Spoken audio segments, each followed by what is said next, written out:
Okay. Okay, great. Yeah. So thank you everybody for joining us to Finding Your True Soul Mate. I'm sure the name maybe captivated you. As actually Lori and I were creating this, that's kind of just what came to us, soulmate. So we'll kind of introduce ourselves and maybe go around the room here a little bit and have everyone say a little bit something about yourself. That'd be great. So I'm Lynn Capsuloris, and I'm here in Connecticut as well. And I help point people to their truth.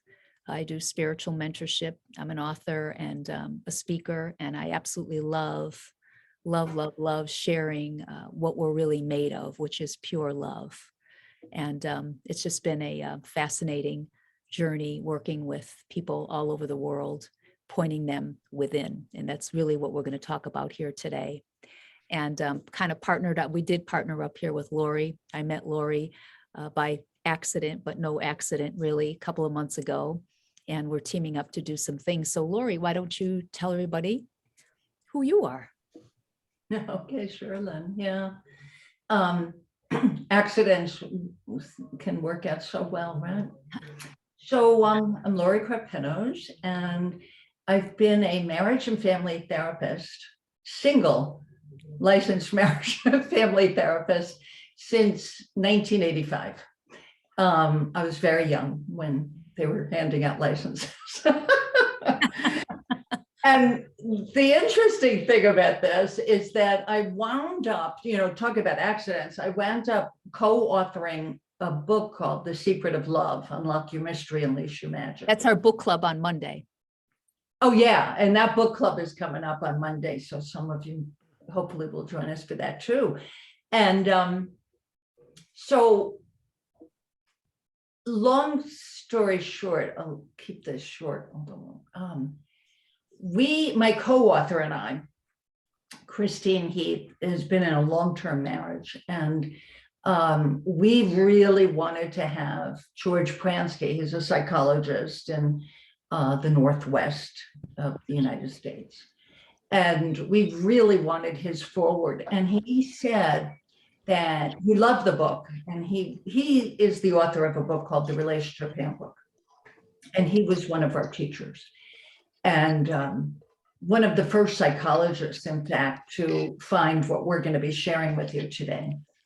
And so George said, I'd love to write the foreword on one condition: if Lori writes her story, because it's a book of couples, stories of the couples I've worked with and how they've turned their relationships around.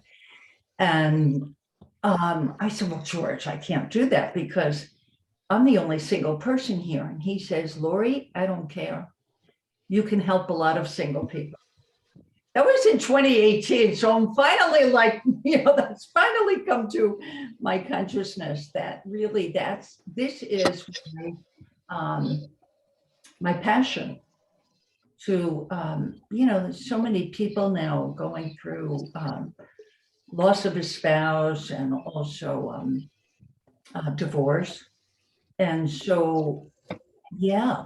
So that's what Lynn and I are going to be bringing to you. And I think it's important that we share, I hope you think so too, Lynn, that, we got some pushback on kind of like, how dare we say that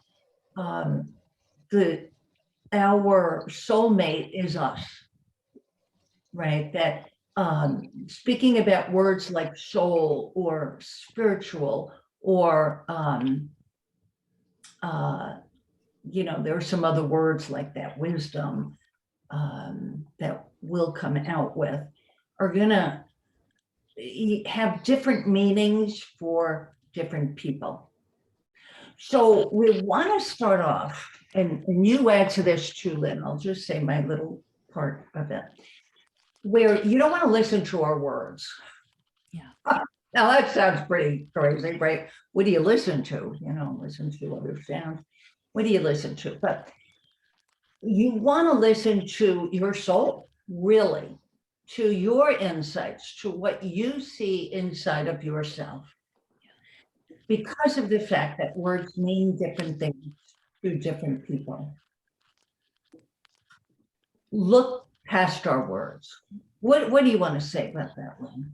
Yeah, it's really listening from an empty mind that's doesn't have a lot of noise on it, that's not judgmental or criticism or anything along that line. So the more that your mind is open, you don't have any ideas about what you might already know, because the intellect, nothing new comes into the intellect. It only knows what it knows. So it'll always compare and it'll go, this sounds like this sounds like that. So it's nicer just to have a quieter mind. But I think, Lori, really quick before we start, I'd love to go around the room and just, tell us your name, where you're from, and what led you here today. I'm just curious. So if we could just, Lori, take a minute to do that, that would be awesome. So I'm just going to start to the right of my screen. Vanessa. Hi, I'm from South Africa. How I was led here was by Laurie. So, yeah, that's why I'm here. Great. Let's see, Christy. Hi, I'm Christy, and I'm in St. Louis, Missouri, and I recently have come across the three principles, and I'm actually in the middle of doing Michael Neal's Create the Impossible, Mission Impossible or whatever, and I'm blown away by all the people on that call, on that group. And in deciding on what my impossible project was going to be, maybe you all know the three principles and know what I'm talking about, but anyway, it was to get my house in order, to create a home, a loving home, to unpack all my boxes. I just noticed that, this whole home thing is my project, and it seemed so simple compared to what other people were creating. And then I realized that unpacking these boxes has to do with the fact that a friend of mine died 20 years ago, and I have not been in relationships since then. And I have just a whole piece of my life of love and living that I haven't been doing based on those thought forms. So this little thing of saying I want to unpack my boxes, create a home, and yeah, it's just opened up like this. So somehow, through being connected to looking at the three principles online and learning the little bit that I've learned in just a little time, we're on like week 2, I stumbled upon you guys coming up on Valentine's Day here with your project. And I was like, okay, I need to say yes to love again, and like to be starting to look at the thoughts that I have about love. Oh, I have a lot of work to do. So anyway. No, that's beautiful. That's beautiful. Because see, once we're tuned into something, we're automatically pointed. When we're really awake and aware, the universe will guide us to what's next. So that's beautiful, Christy. Thank you for sharing. I feel like I was guided to you guys, and I was just like, oh, I got to say yes to this. That was one of our exercises, was to say yes to whatever shows up. So this showed up, and I was like, oh man, I got to say yes to this, finding your soulmate. I don't know if I'm ready. Okay. You'll see how this goes, though. You'll see how this goes. Yes. Thank you. Brian, how about yourself? Oh, whoops, I just think. Hi, yeah, there we go. Hi there, I'm Brian from Toronto, Canada. I recently ended a 4-year relationship with a wonderful woman, but there were degrees of incompatibility that ultimately led to relationship issues that we couldn't quite work out. And so I'm looking to start over again, and trying to determine whether looking for the soulmate, the perfect person, the one where we fit together like puzzle pieces, or someone who is has a lot of the characteristics, but might not be perfect per se. That's what I'm trying to work out in my mind right now. Great. Thank you, Brian. Awesome. Carol. I was just going to say, so great. I love the way you started out saying, I just ended a relationship with a wonderful woman. Yes, very nice. Just want to comment on that. Yeah. We can be incompatible with people we still admire and love, because they were part of our lives and they added so much during that period.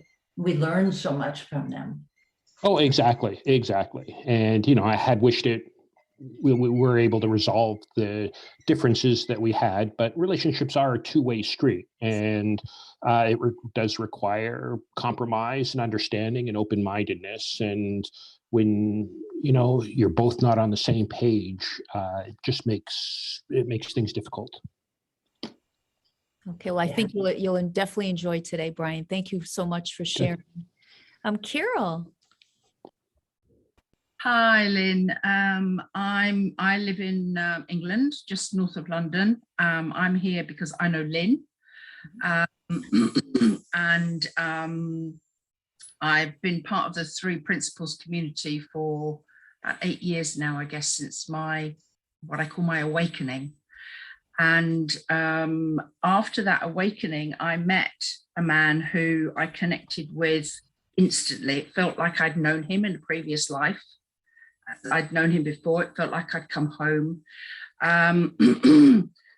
To be frank, it scared him, and I'm going to swear here, shitless, because he felt it. And we have known each other since then. But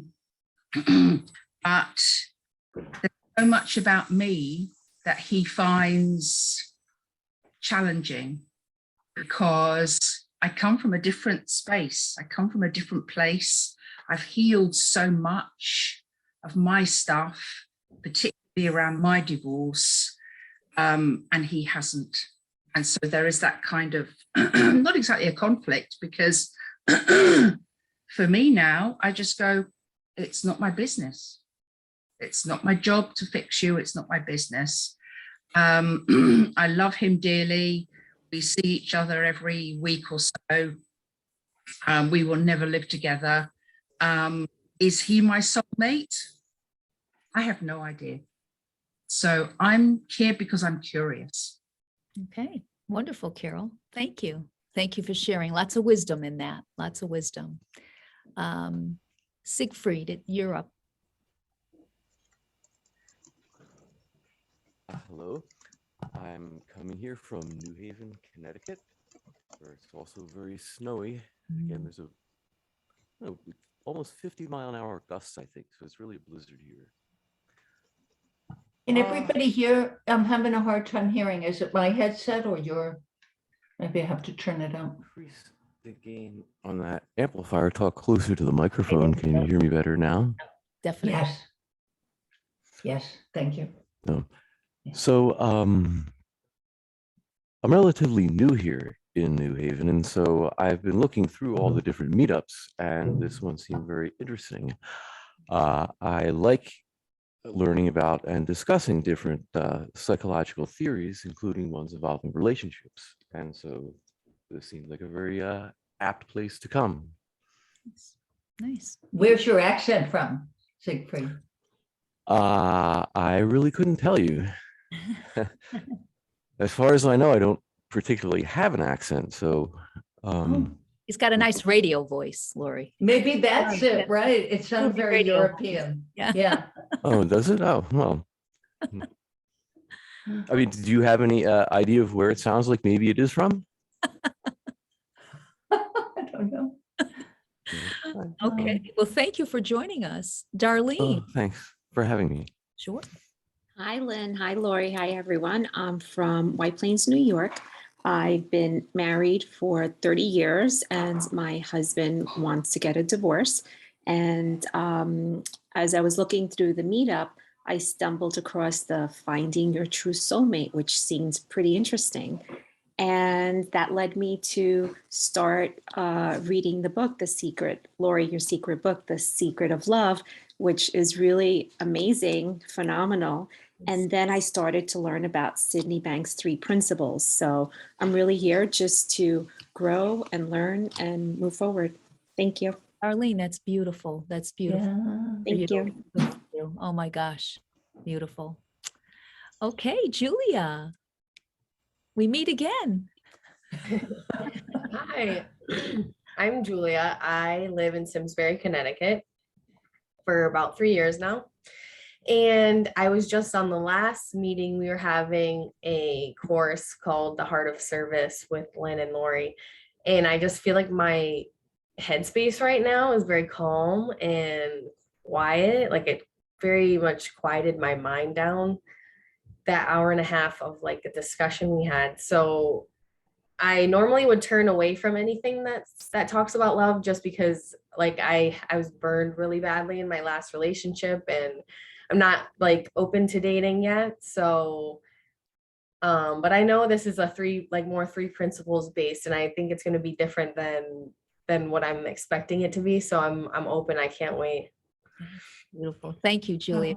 Thrilled that You know what I'm thinking, Lynn, that it's so funny because Lynn and I said, well, we don't really have to talk about the three principles because nobody's going to know what that is. But the last three people brought it up. Oh, shocked. So we're just going to say really quickly that the three principles, they're principles, which is like gravity. Gravity is true for everybody on planet Earth, and it's what keeps people standing on the earth and not floating off. And the three principles of mind, thought, and consciousness are within every person. It's what gives us an experience of life, whether we're experiencing, the loss of a loved one, or we're experiencing a feeling of freedom and openness and excitement about what's going to be next in our life.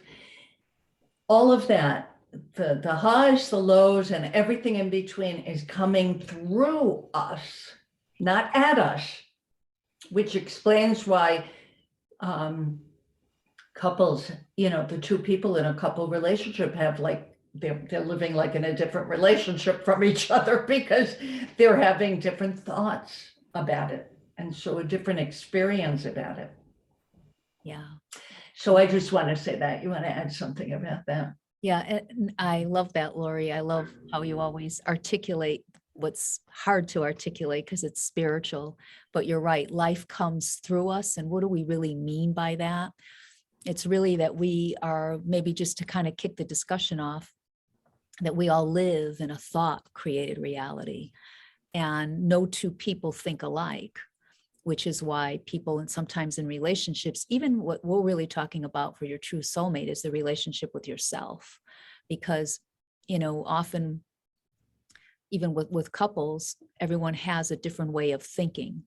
And when you have a different way of thinking, it's getting to really understand how that person really, how we all operate. And the more that we see that how our thinking really creates our own reality, oftentimes relationships tend to get better. People become closer because a lot of differences oftentimes kind of fade away when you begin to see your partner for who they really are, that they're doing the best they can based on the level of thinking they're in at any given moment. They can only see if they're in the basement, that's all they can see. You might be at the penthouse, I always say.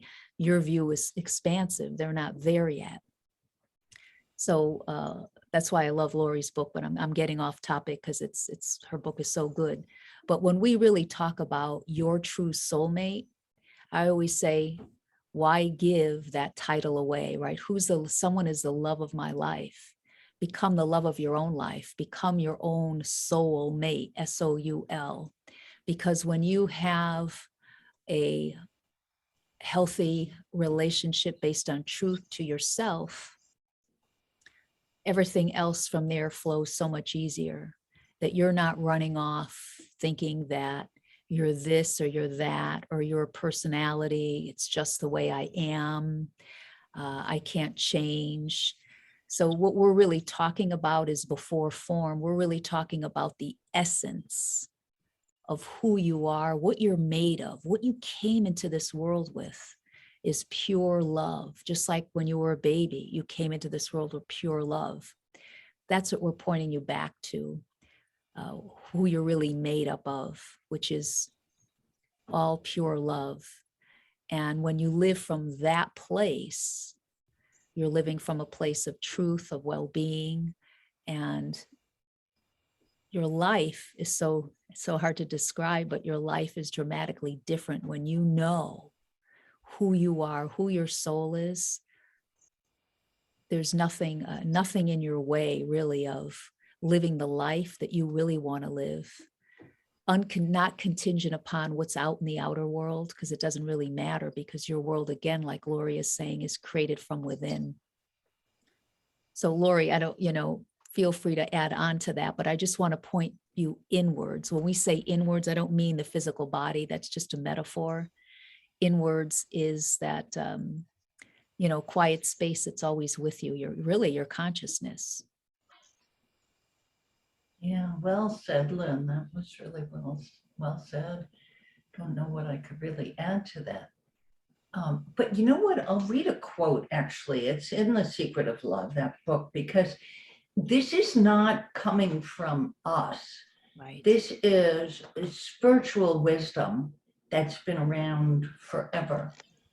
But we've become so, as a society, so focused on our physical. Anytime you turn on TV, you're bombarded with the right car, the right perfume, the right hair care product. It's all geared towards the physical because they're selling products. So it's easy to forget. Right now, if you want to just listen through mine. Whoops, could you just mute? Let me mute her. Okay. Whoops. So it's easy to forget who and what we really are. Because we're on this physical plane, we're not thinking, how's my soul doing today? Typically. But here's this quote from Sir John C. Eccles, back in the beginning of the 20th century, somewhere between when he was born in 1903 and passed in 1997, he wrote, "We have to recognize that we are spiritual beings with souls existing in a spiritual world, as well as material beings with bodies and brains existing in a material world." And our teacher, our most, the person who uncovered these three principles of mind, thought, and consciousness, Sydney Banks, would say that there is a way for us to harmonize our physical with our spiritual. That's not an exact quote, but that's how I interpreted when he said to harmonize our human thinking with our ability to think. That's the spiritual part of us, that we have the capacity to have a human experience through what we think. But that's not where the power is, not in what we think. The power is behind that, is before that. That's right. The fact that we're capable of having an experience through what we think. And that's where we fall in love with this spiritual essence of who we are. It's not our physical self, because if you're thinking about, there's a lot out in the world to even courses that want to teach people how to have self-confidence and how to be their best selves. But what they're not realizing is we already have self-confidence. We already are our best selves, but for our negative thinking, but for the thinking we entertain against ourselves and against other people, the judgment, the criticism, the analysis. So falling in love with what is, like raise your hand or put your little hand up on the bottom, where it says reaction. If you have this sense, like when you are out in nature, or you run into a child in a baby carriage at the supermarket, and you just have to have a look in the eyes of that child. And it's a strange mom, strange dad, strange baby, but you're just drawn to that essence before thought. Yes. Trees and the beauty of nature, they're not speaking to you, they're not communicating with you, but your soul is taking that in and resonating with that. Do you know what I mean by that? Does that make sense? Yeah, that we're all like connected, Lori. You just feel, you know, that energy. It's very hard to put into words. You know, you said a lot of great things, Lori. And where we're pointing people to is before you know, what Sid would always say, the contamination of thought. How we struggle with, do we love ourselves? You know, I used to years ago would ask my clients on a scale of like, you know, 0 to 100%, how much do you love yourself? And they'd write down a number. They'd say 50%. And I'd say, well, what about the other 50%? Well, you know, I've gained these 10 pounds back. I got to lose these 10 pounds. I've been married 2 or 3 times.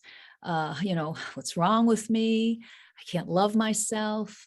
And what we're doing is that's all form. We're pointing you to who you really are and what you're made up of, this spiritual intelligence that is pure energy, because it's not contaminated. It's unobstructed by thought, and it's always there. It never changes. It never goes away. That's what we're pointing you to. Your soul is pure love. That's the essence of who it is you really are. So I always like to say, let's upgrade from self-love to soul love, because the more insights that I get, I see that self-love is part of the self-help world with the small s. We're pointing you to the big capital S of soul, because this is not contingent upon how much you weigh, what your body mass index is, how many times you've been married. It's all irrelevant of that. It's pure unconditional love, just like an animal, a dog specifically. You come home, oh my gosh, that dog can't wait to greet you. That's what we're talking about, right? No matter what you've done, that dog loves you. That's what we're talking about.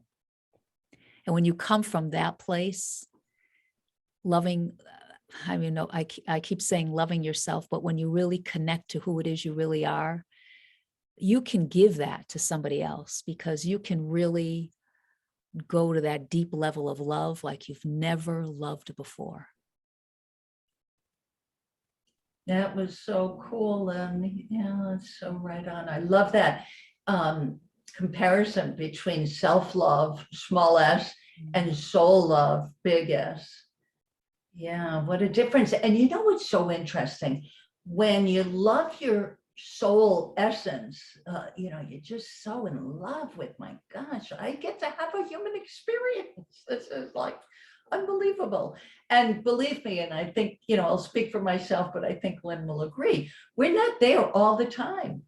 Sometimes we are 100% in our physical self, like upset that we didn't exercise today like we planned, or, you know, we get on a scale and where did these 5 pounds come from? But here's the kicker. When we're in the space of loving who we really are, our soul essence, we want to take care of our physical self, because this is the vehicle our soul is traveling around in.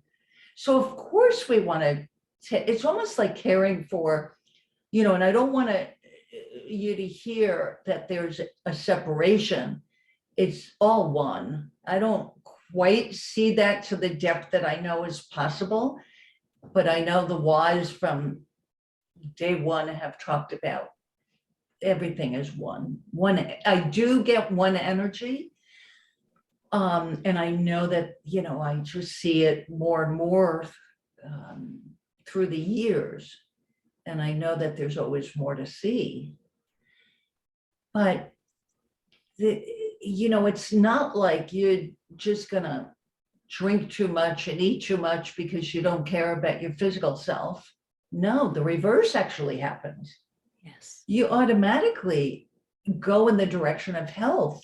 Yes. Isn't that interesting? Yeah. With less effort, you know, with not all the effort of behavior modification, you know, I've got to do this. You do it because you want to do it, because you want to just maximize your experience while you're here as a human. Yeah. Absolutely. So I'm just wanted to check in. How's this landing? We'd love to make this a conversation with you, and feel free to share what's coming up for you, and we'd be happy to open up a conversation. Yeah, we want to hear what you're hearing. Oh, Carol, go right ahead. Yeah, I mean, obviously, Lynn, we've had many conversations, over the last 18 months or so that we have known each other. And I think what I've got so far is, I always talk to my clients about reconnecting to the wisdom within their body about food and what it needs, when it needs it, how much it needs, and exercise and rest and sleep and, all the other things that we, well, I like playing with my granddaughter, is about love and joy for me. And what I'm now getting is, it isn't, actually it's our soul inside that's sending the messages. It's our soul, not the body, that has, the body's just the vessel. The soul is what I'm actually been talking about, is where the wisdom comes from. And that's why when I had my awakening, which was pretty dramatic, I have to say, after some months of work, I guess my body just didn't know, my soul just didn't know. It's like, oh, hang on a second, I'm not quite sure what's going on here. And so stuff just kept happening that just took me completely by surprise. But what I find is, I can talk to you about it. You get where that comes from. But talking to other people, I mean, my kids just go, Mom, you're just so weird. And it's since then, it's taken other conversations about something completely different to kind of begin to get them onto that path of, I mean, then, they're very, very early stages of just connecting with themselves, their real self inside. But, I spent my whole life until I was nearly 60, just numb, just felt numb. I couldn't connect with who I was or what was going on in here at all. And now I can. It's like it's, I don't know, I described it to someone as like flowers opening and all this sort of beauty and what have. But now I'm struggling. I am struggling with explaining it to potential clients about their weight, because I don't know, I guess they just think I'm weird. That's okay. I don't mind being weird. You just share from your heart, you just share from insight. And when you're sharing from insight and wisdom, that's truth, and people hear truth. But it sounds like to me, Carol, thank you for sharing that. When you said, you know who you really are, like you really connected to your soul, really behind the scenes, Carol is living life beyond who she thought she was. And because we live in a thought created reality. When we see thought is transient, it's the nature of thought is comes, it goes. When you leave it alone, it goes. Our thinking changes on its own. So the more, you begin to see what that really is, and you begin to see that I'm not really who I'm really feeling. I'm not really, I always thought I wasn't good enough. When I began to see what thought really was, it was just, I began to see the transient nature of it. And sometimes I can feel not good enough and not give a whole lot of power to it. And it just leaves. And when it leaves, I'm always connected to my soul, my place of well-being, my place of truth. So when the snow globe of our thought storm begins to settle, there we go. Clarity happens. There's our soul. We're connected back into our true essence. Yeah. Thank you, Carol. Yeah, that was great what you shared, Carol. I don't know if you said this, but what came to my mind is when we find something that is so beneficial for us, we want to shout it from the rooftops and have everybody we love to get it also. So I would just say, I learned the hard way. Then that would come across to the people I loved and wanted to share what I was learning. It would come across to them as I was judging them, that they were not where I was. That was my experience, or how I translated what was happening. So when I didn't have any thinking about, I've got to share this and I want them to see what I'm seeing because I feel so lucky and I feel so fortunate. They're on their journey, they're on their path. And then I heard Sid Banks say, get this for yourself. Be selfish. Get it for yourself. And that's when people around you say, you know, they might say, well, what drug are you on?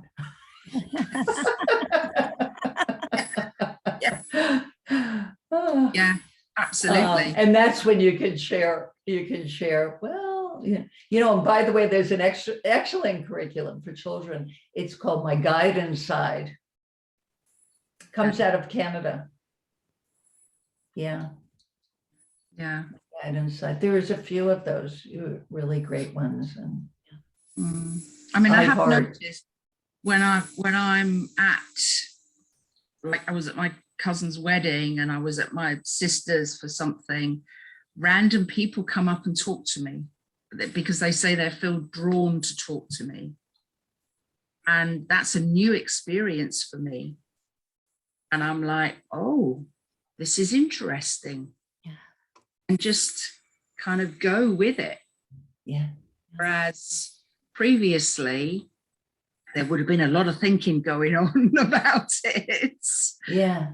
And I've met some amazing people.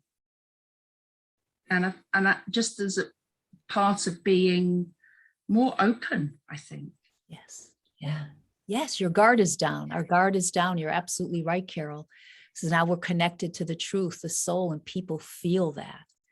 That energy of that. Yeah. Beautiful. Our guard is down. That's great. Our guard is down.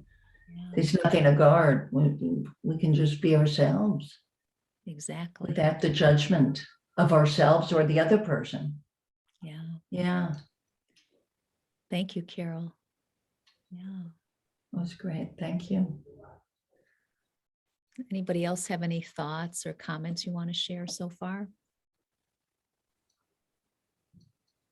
Oh, Christy, go right ahead. Yeah. Oh, I don't know how to take my hand down once I put it up there. Down for you. Oh, okay.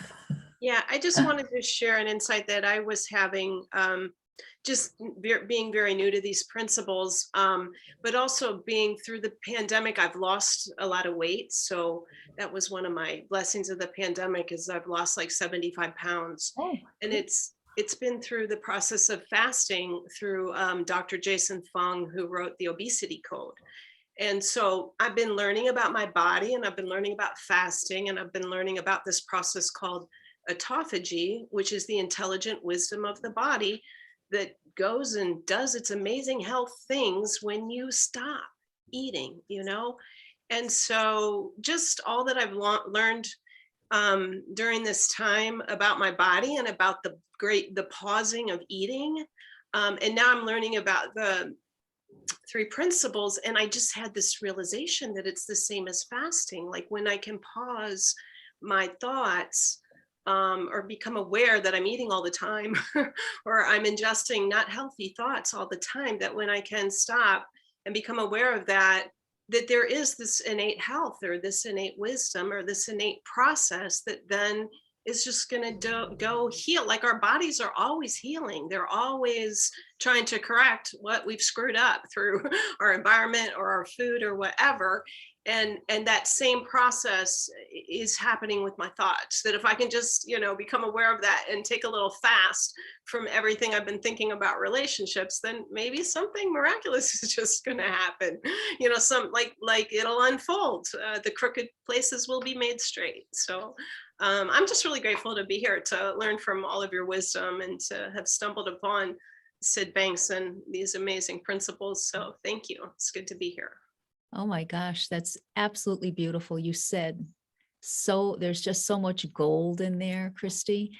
And I love what you said specifically when, you kind of fast from the thoughts, when you see them, you're seeing them for what they are. What we do is we're helping people see beyond the content of the thoughts, because in the world out there, people think their thoughts are a problem. I've got to change it. I've got to reframe them. I've got to replace a negative thought with 3 positive thoughts, or I have to tap on it. That's already formed, that's already gone. But when we make an identity out of those, and that's who we think we really are, that's when we're disconnected away from our soul. We're not as connected. But like you say, when you begin to see them for what they really are, these passing, fleeting thoughts just kind of coming through us. And when you see them for what they are, and you don't ask why or begin to analyze them, you always come back to innate health. You're connected back into your soul. You're connected back into truth.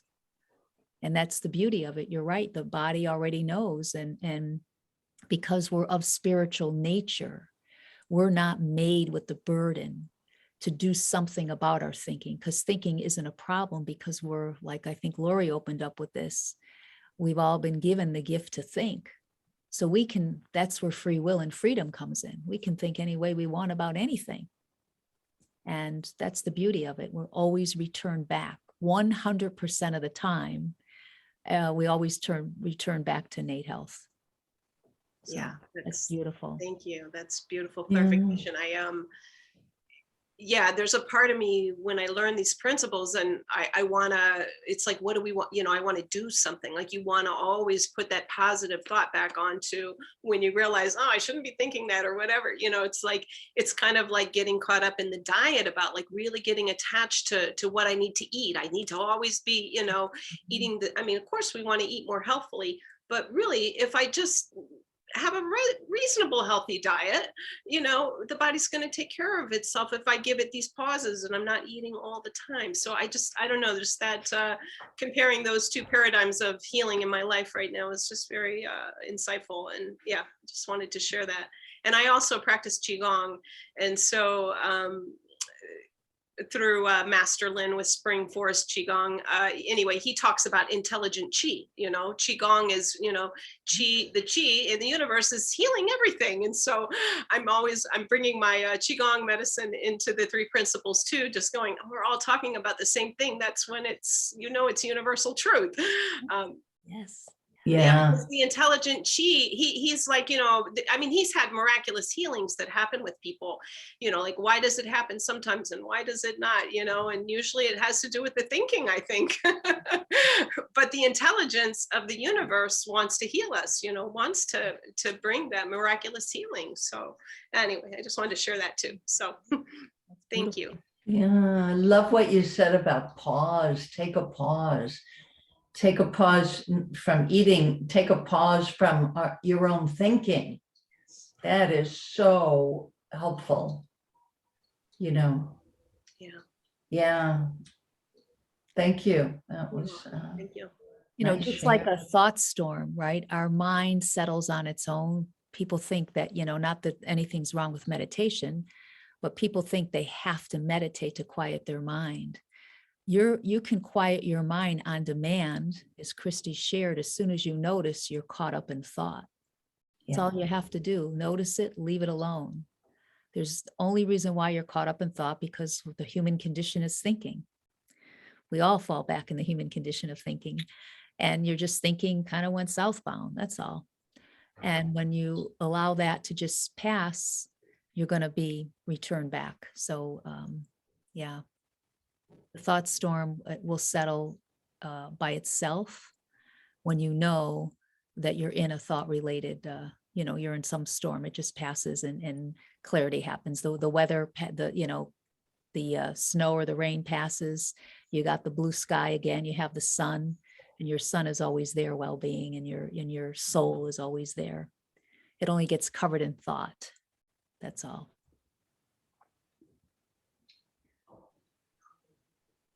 So true. Yeah, right, Laura? Yeah. Anyone else? Oh, go right ahead, Siegfried. So what do you do while you're waiting for this thought storm to pass? Ooh, good question. Laura, you take that one. That's a great question. Yeah. Well, I would say that you do whatever you're doing.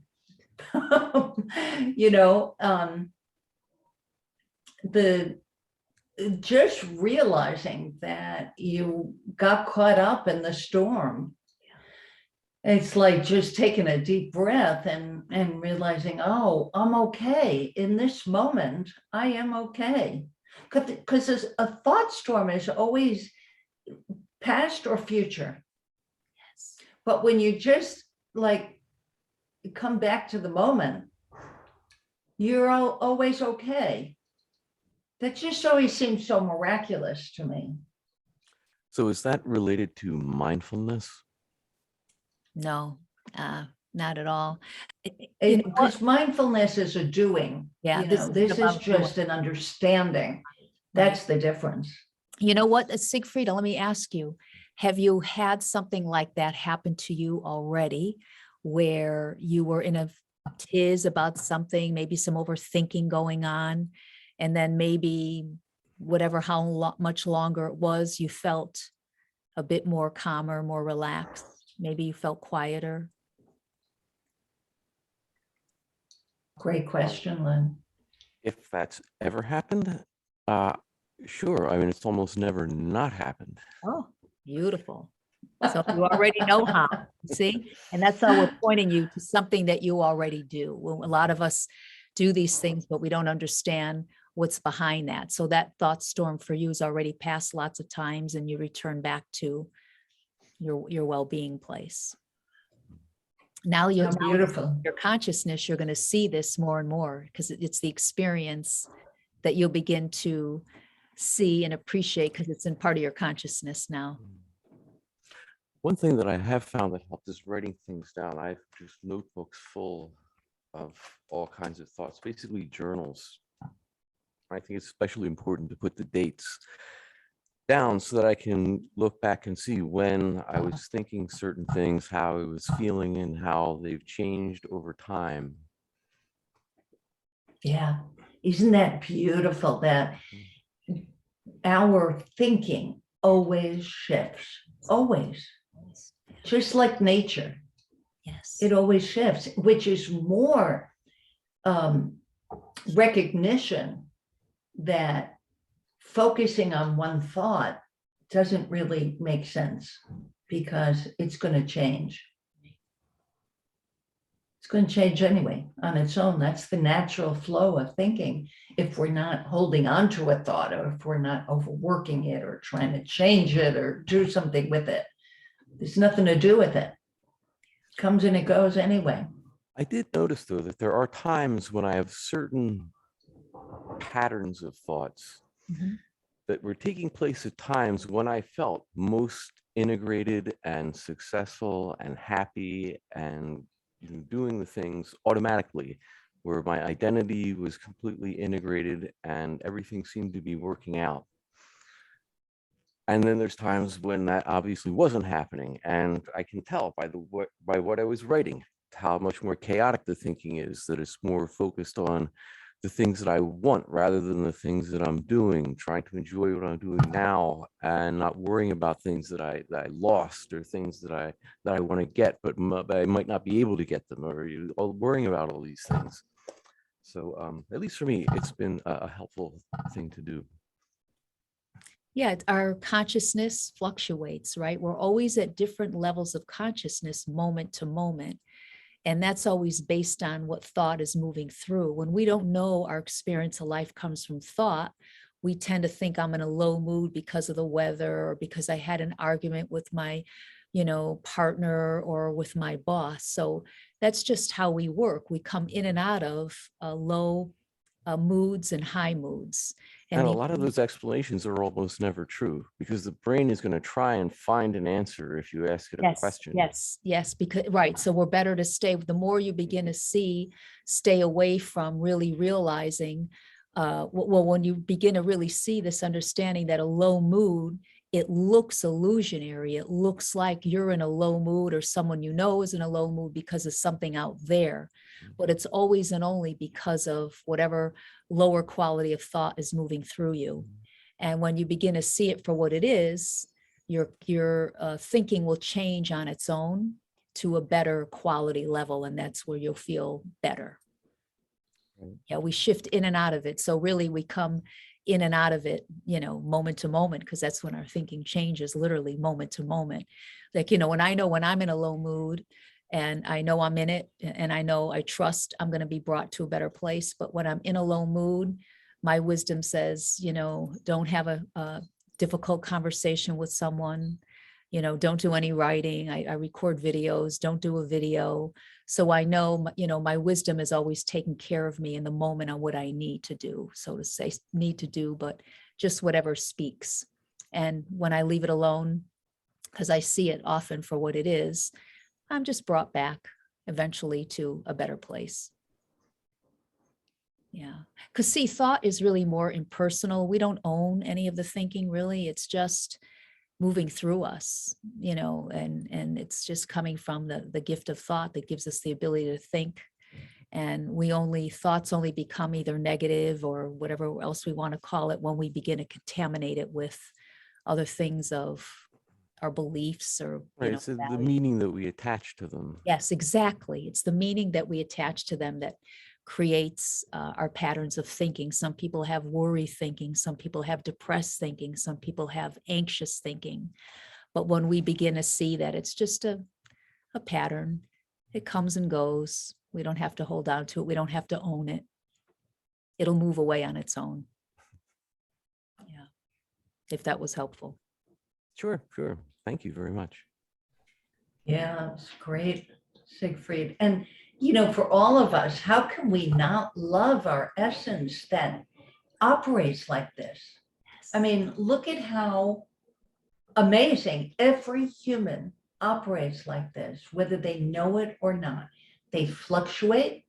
And now we have this way to understand that so that we don't exacerbate when we're in the lows. We don't make it worse than it is. We know it'll pass.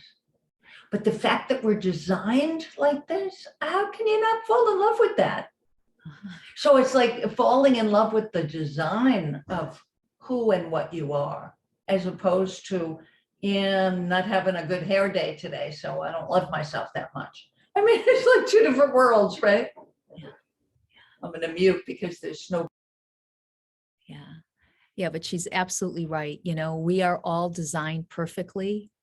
Most people just don't know it. So when you don't know how you're designed, you don't understand how you work. If you don't know how that plane flies, you can't go in and fly the plane. And the more that we see how we're designed, like, Lori is saying, we're all designed the same way. We're not made to change our thinking. We're not made to look for why I'm feeling depressed or what emotion, what message is coming to me when I feel depressed or sad. There's no real data in there. The only data that it's telling you is the quality and level of your thinking dropped. We're always and only feeling our thinking.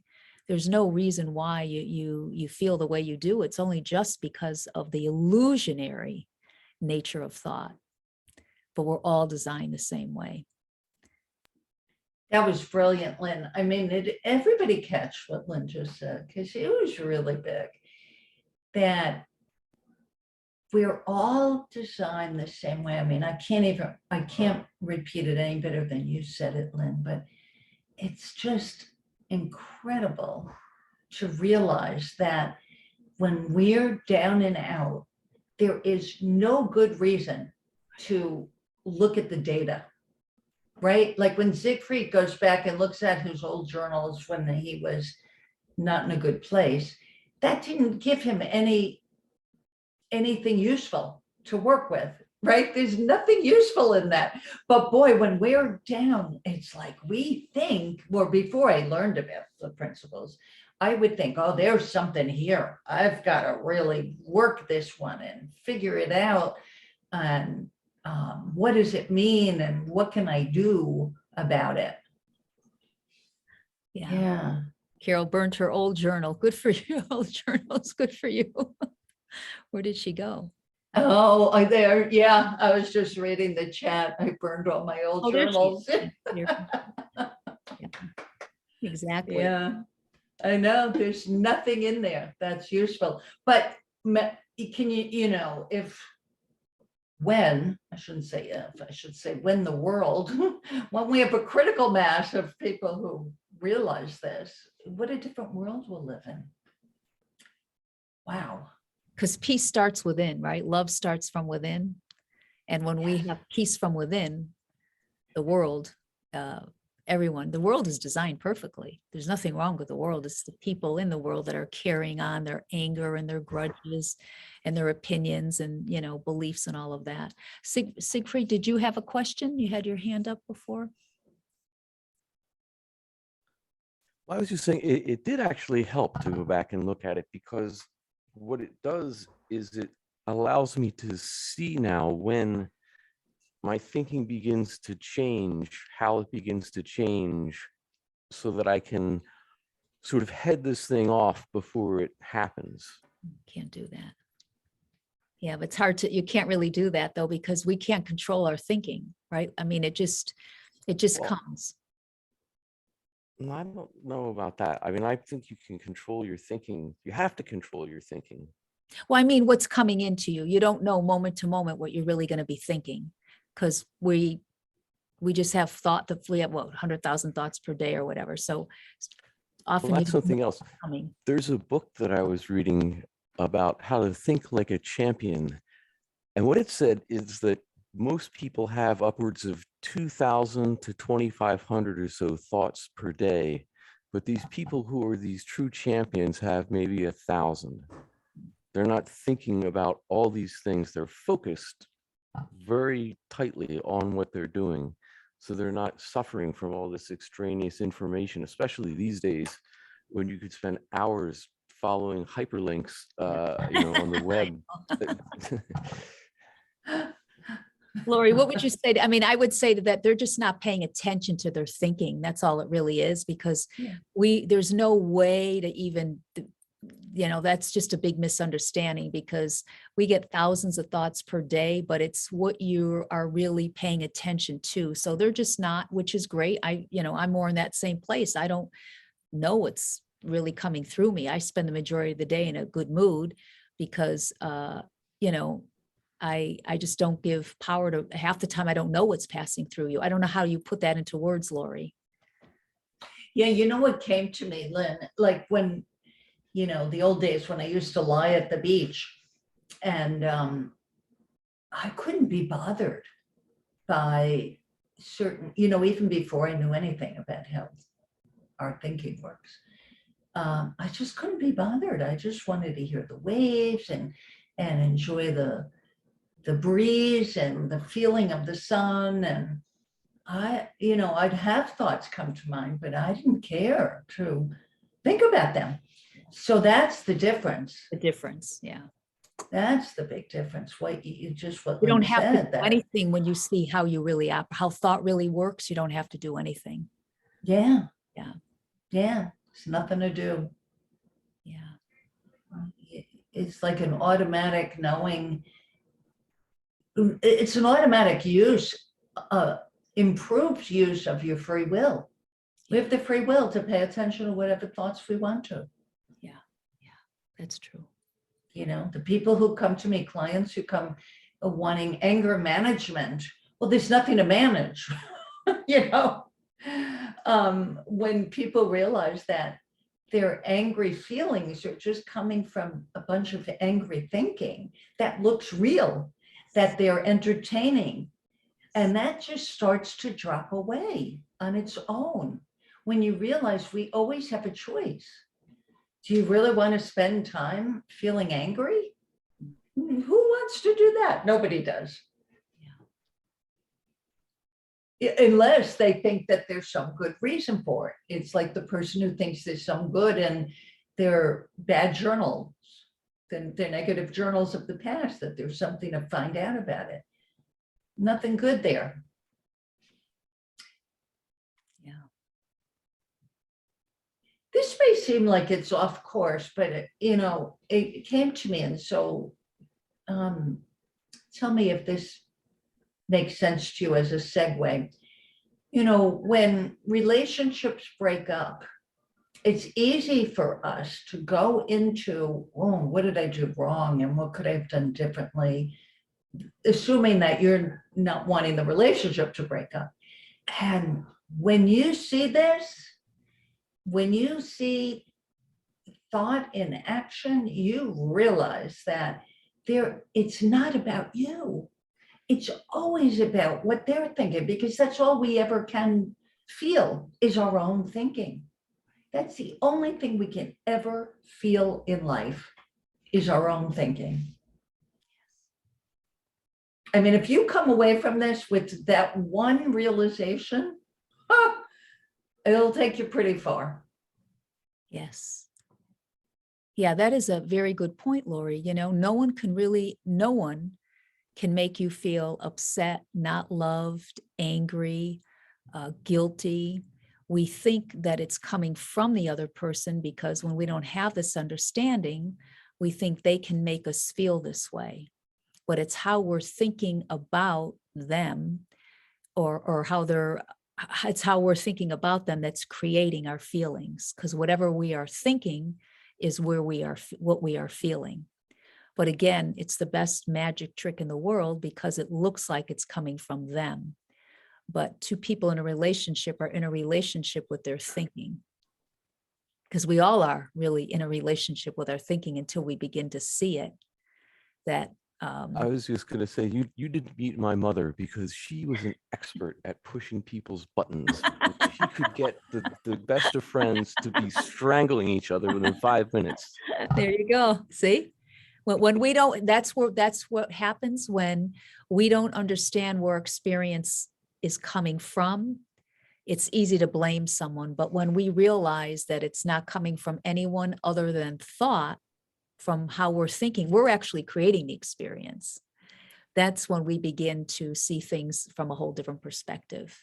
And that's where relationships begin to heal, when two people aren't nitpicking every minute, where they're beginning to get to know each other on, why they might turn inward because of, they're in a low mood. They're not in a low mood because of what you said, or they're not over analyzing things. It's just that they got thought moving through. Maybe, I know with these two psychologists, George and Linda Pransky, that, Lori referred to George earlier, when they were going to get divorced, I think early on, they were like really at each other until they came across the principles. Until this day, Linda says that when they're in low moods, one of them just kind of goes in the other room for a little while. They don't even talk. And then when they feel better, then they get back together again. It's funny, but that's just what they do. Because when you're in a low mood, it looks like, your nitpicking partner is just trying to pick you apart, or, but it's just always and only you're thinking about it. But who would know that? We don't know. It's no wonder we have the problems that we have, because it certainly looks like it's coming from the pandemic. For sure, right? And, nobody can push your buttons then. There you go. Isn't that something, right? There's really no irreconcilable differences either, right? Yeah, right? Isn't that interesting? Point. Because society has taught us innocently that people can push our buttons because they know how to get us riled up and get us really upset. But when you start seeing the depth of this, how thought works in everybody, you realize that, wow, that's interesting that he or she thinks that way. It's like wearing a Teflon coating in life. It can't get to you when you see that it's coming from them. And so what they see us as, you know, I don't know, make up something awful as being a ne'er-do-well or something like that, you know, like, can't you earn a decent living, or can't you clean up after yourself better, or whatever they're thinking about us. You know, there might be a grain of truth, like, gee, I could clean up after myself better. I am kind of unconscious about that. I forget, you know, blah, blah, blah. But we don't get hurt by it. We don't get pinched by it anymore when we realize it's just thought. And if I could use it to my benefit, whatever that person's thinking, great. If not, if there's nothing useful in it, well, they're in a bad mood. Right? Yeah. It's so simple. It is so simple. And we're used to looking for the complicated. We learned that early on in school, Yes. how to analyze everything. And, you know, it's one thing to analyze a math problem. Yeah. There is no good reason to analyze a relationship. Yeah. No good reason. Because a relationship, just like the relationship to your own thinking, is in the moment. Any relationship with anybody is in that moment, Yeah. where both people are in a really nice state of mind, or one or both people are in a really bad state of mind. And it only takes one of the two people to recognize a bad state of mind for what it is, to not get focused on what either person is thinking, but focus on the fact that this is telling me something. I gotta, you know, take a break from my head, take a break from my thoughts, and I'll bounce back. You know, they're also calling this the resilience, like nursing, the nursing profession is finding how much resilience we are equipped with to bounce back, especially during, you know, nurses are being pushed to their limits now. Yeah. And to begin to recognize that even being pushed to your limits, you can bounce back when you're not thinking about how you're pushed to your limits. Yeah, exactly. And Lori, the same with us, a relationship with ourselves too, like, you know, like you're saying, you know, and we're always in a relationship with our thinking. Yeah, Yeah, yeah. somebody left. And we'll feel it. You can use your feelings as a guide, Yeah, as your internal GPS. You'll feel when you're off base. yeah, And we get better and better at it. I definitely. know Vanessa and Julia know that. Yeah, You two have experienced that for sure. Yeah, it just gets me thinking about my last relationship. How many things like we would hold against each other and make something mean something. Like, for instance, if we had like a different opinion about something, we would think we weren't compatible because we weren't thinking the same, we weren't having the same experience, it felt like. And even like, I think Vanessa brought this up in our last group about like going to bed and like resolving an issue before going to bed at night. Like people say, like, don't sleep before an issue is resolved, like with your partner. And we would do that. Me and my ex-boyfriend would sit there and hash it out for hours, stay up late, be exhausted, be, you know, emotionally drained, sitting here trying to fix something and analyze something. Like it really just kind of tore us apart more. And it just like, the more you realize how much power you hold in yourself, that your relationship does look different at that point. Like I know my future relationships are going to be a whole different experience. So it's nice to like kind of reflect on like, oh, wow, yeah, we did have it all wrong. Yeah, so great. That's so great that you saw that. What a difference. yeah, that's Yeah. huge. That's huge, Julia. Yeah, Yeah.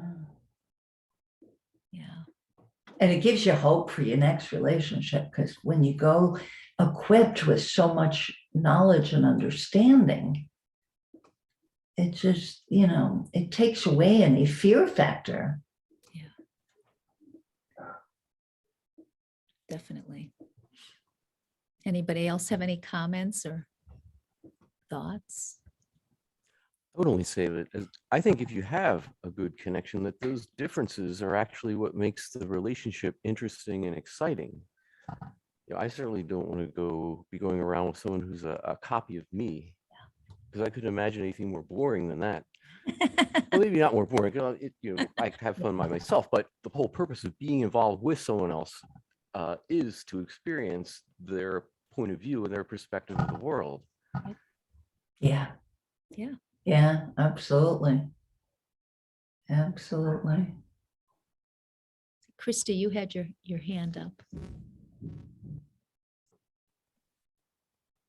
Yeah, I guess I'm kind of weird. I just want to say about relationships, I feel like I made the decision so long ago not to be in relationship and to be more on a spiritual path, and feeling like, I guess this is the thought, that being in a relationship would take me away from my spiritual path. But I guess because I've been like I've been for so long, it's just so odd that I'm joining this group on how to find your true soulmate, because I'm sitting here going, I don't have a lot of thoughts about relationship. I just don't think about it. It's not something that I want. It's not, obviously I'm here because maybe I do want it, but because I don't have a lot of thinking about it, right? Which is kind of, how do I work the 3 principles if I'm not having a lot of thoughts about it? Maybe I just got to jump into the mix here and get in more groups like this to start thinking about it, and then I'll see my thinking about it. So I guess, yeah, what do you do when you have an ice cube that doesn't think about it?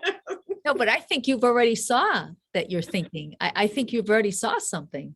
Yeah, I think you're right. I just had to say it out loud, right? Yeah. Interesting. And why do you think you need thoughts about having a relationship? It's true. Good question. Right? Right. It really is so simple and hilarious. I It is hilarious. It's so simple. It's hilarious. I yeah, love it that. cracks me Yes. up. So yeah, just good to be having the awarenesses that I'm having, and yeah.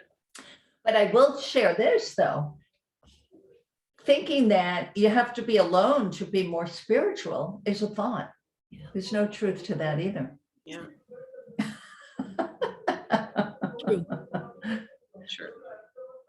And I do know that part of it is my spiritual path, but part of it is I don't want to get hurt again. That whole pain, all the pain. I don't want to lose. I want to stay safe. And I know that thought is there when I do think about it, is that, yeah, the tragic loss of that, and people make those decisions and then they quit living their lives. And Yes. I have to admit I have, and I don't want to do that anymore. I just turned 60 and I got a whole nother 30 years of something wild coming. I don't know what, but it's going to be really cool. It's going to have all the pieces of the pie. So isn't it cool? On the one hand, you realize that you are good on your own. You don't need a relationship. Right. Yeah. And isn't it great that you're also realizing, and if it comes along, it'll be really cool. that can be beautiful. That'll be beautiful too, because I'll be going into it knowing what I know now. Yeah. That I didn't know then. Yeah. I'm looking forward to that. And reading all your books first. Oh yeah, the book is incredible. The Secret of Love is absolutely incredible. And Lynn came up with having a book club about it. So we're we can't starting hide it. February 1. Got to get out there. It's got to get out there. Yeah. Yeah. Yeah. So it'd be fun to talk about that, May have to check that out. Yeah. Monday. Yeah, I just wanted to comment real quick on Siegfried's journaling, because I journal a lot too, and I've kept all my journals, and I'm in the middle of this creating my cozy, nurturing home, and I'm going to go through all the boxes and I'm going to let go of stuff. But there's a part of me that wants to hold on to those journals, and part of it is the recording of my life. Part of it is I do like the reflective, going back and seeing how far I've come in my spiritual growth or healing or whatever.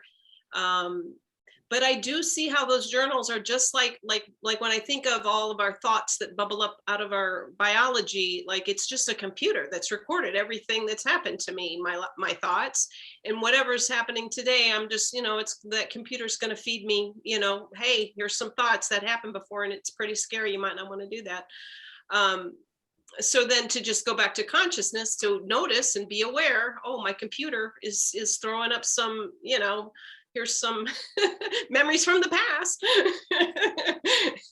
Throwback Thursday or whatever it is. It's like, we were in a relationship once and it was scary as shit. Yeah, you're absolutely right. The past is only kept alive via thought.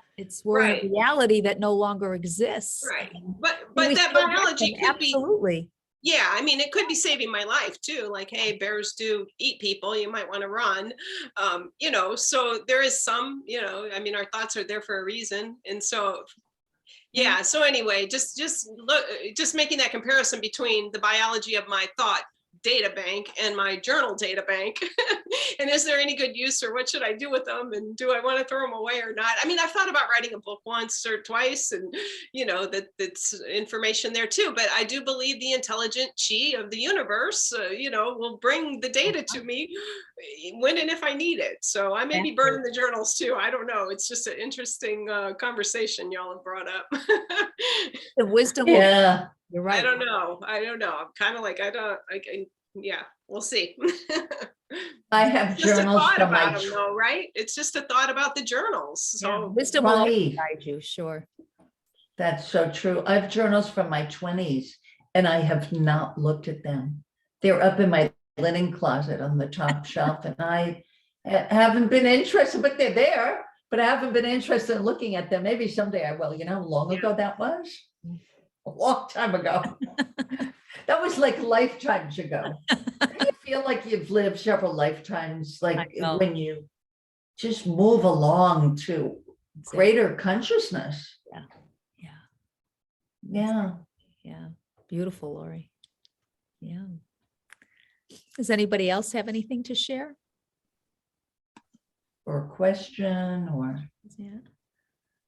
any insights you've had since we've been here Yeah. together? Or something sound fresh and new to you at all? Just wondering, or. I love what Laurie said. If you get caught in a thought storm, know that I am okay. Yes. Oh, that really hit me. Nice. Because I know at 3 o'clock in the morning, getting caught in a thought storm. I get that. Yeah. I noticed how basically like how contagious our thinking is and our behavior is like around other people. Because like I'm a flight attendant and we deal with a lot of changes in our schedule, like last minute. And the pilots, sometimes they get really like anxious and very nervous. And I'll see them, they are almost acting like on edge. And when I'm around them, sometimes I feel like I need to go to a separate part of the airplane to kind of like take a breather, because I feel myself starting to get like that, oh my gosh, like what's going to happen? Like, are we going to take off on time? That type of worrying thinking, which doesn't really help out.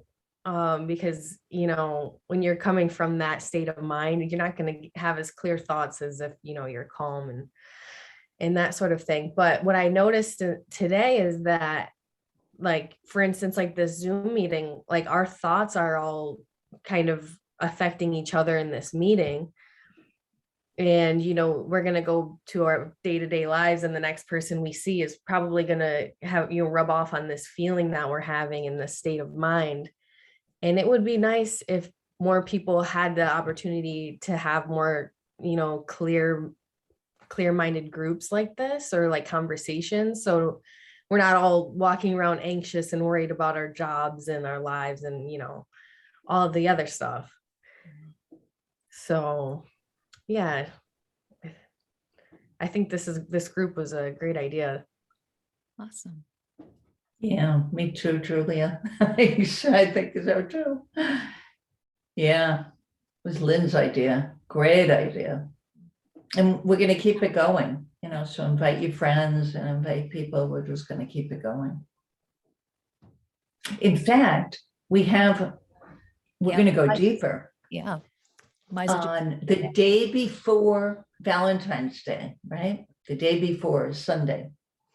It's the 13th, February 13th. And we're calling it, don't tell me, it's on the tip of my tongue. I love the title. Falling in love. Falling in love with your true self, with your true nature.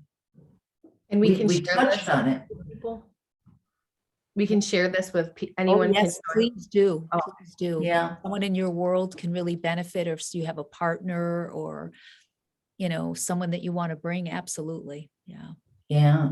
Because, the more people we bring into this discussion, the more the world changes, right? And that's an And immersion. it helps so much. It helps people so Exactly. much.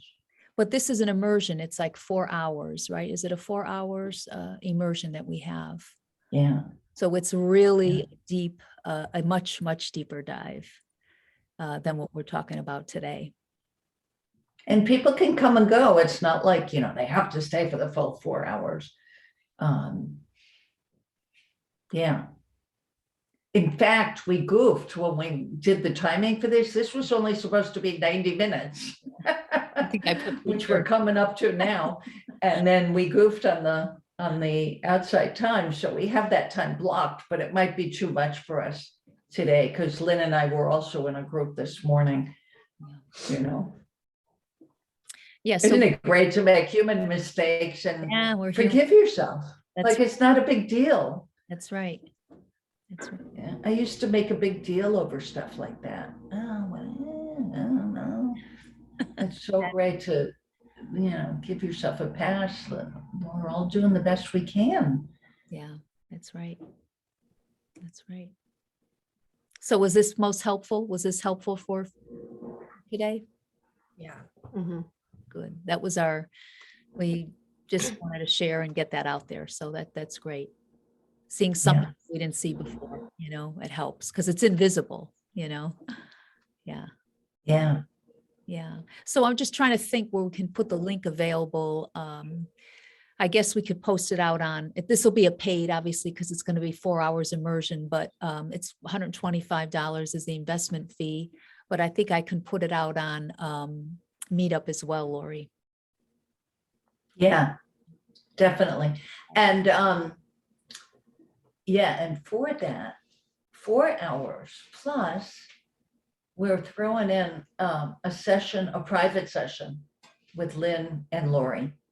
So guess what? That's less than what a private session with either of us would cost. And it just will help you to cement more what you're seeing. Right. That's what we figured. Yeah. Beautiful. Beautiful. But we also have the book club as well, starting on Monday. And each month there'll be a different book. And this one is Lori's, which is absolutely fabulous. There's no question, The Secret of Love. So we are going to talk about that for 90 minutes in depth. And I know lots of people will get some great insights from that as well. So we're excited. We have lots of people signed up for that one. And check out Lynn's book too.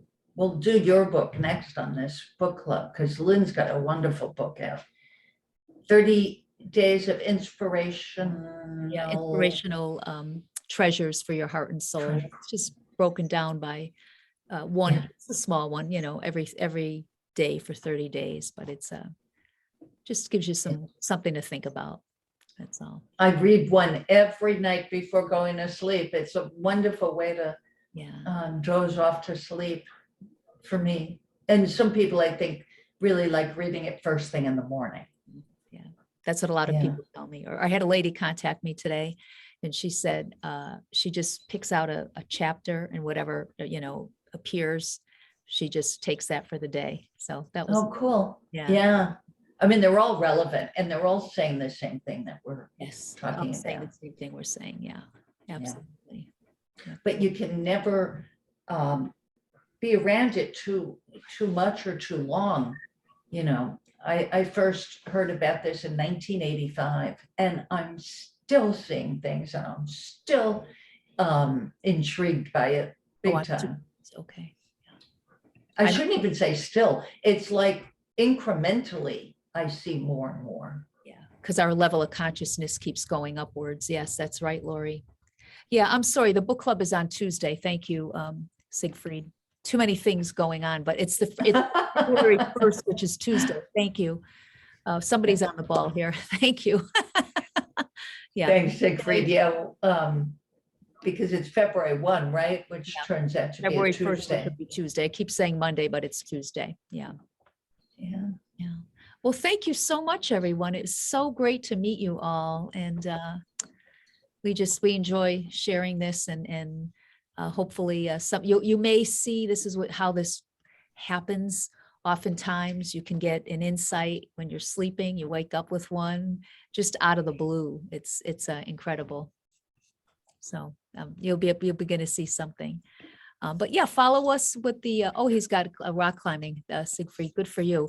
But yeah, if you want to join our Facebook group, Sex, Intimacy, and Love, or Sex, Love, and Intimacy.